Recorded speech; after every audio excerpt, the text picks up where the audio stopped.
আসসালামু আলাইকুম রহমতুল্লাহি বারাকাতুহু। সম্মানিত প্রিয় মুসলিম ভাই ও বোনেরা, আর ইসলামী টিভির পক্ষ থেকে সকলকে জানাই আন্তরিক মোবারকবাদ।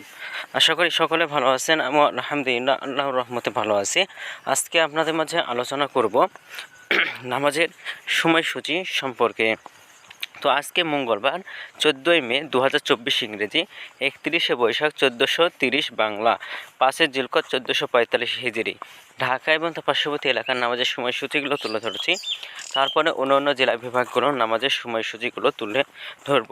আজকে ঢাকা এবং তার পার্শ্ববর্তী এলাকার তাহাজ্জুদ এবং সেহরির শেষ সময় হলো 3:48 আজকে ফজর ওয়াক্ত শুরু হয়েছে 3:53 এবং ফজর ওয়াক্ত আজকে শেষ হয়েছে 5:15।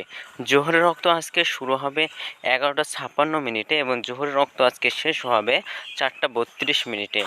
আসরের ওয়াক্ত আজকে শুরু হবে 4:33 এবং আসরের ওয়াক্ত আজকে শেষ হবে 6:32।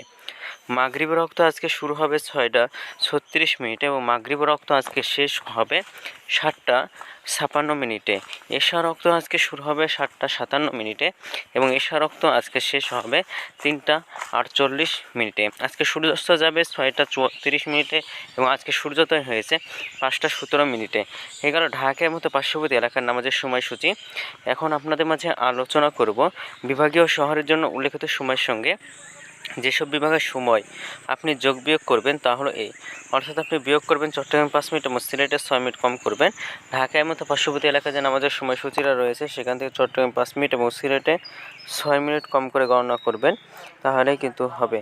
এবং যোগ করবেন খুলনাতে 3 মিনিট, রাজশাহীতে 7 মিনিট, রংপুরে 8 মিনিট, বরিশালে 1 মিনিট বেশি করবেন।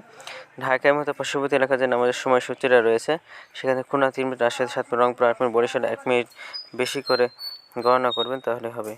আজকের ভিডিওটি এই পর্যন্তই ছিল, আর এই সূত্রটা আমরা নিয়েছি ইসলামিক ফাউন্ডেশন থেকে। ভিডিওটি যদি আপনাদের ভালো লাগে তাহলে কিন্তু অবশ্যই চ্যানেলটি সাবস্ক্রাইব করে পাশে থাকবেন। ধন্যবাদ সকলকে। আসসালামু আলাইকুম রহমতুল্লাহ।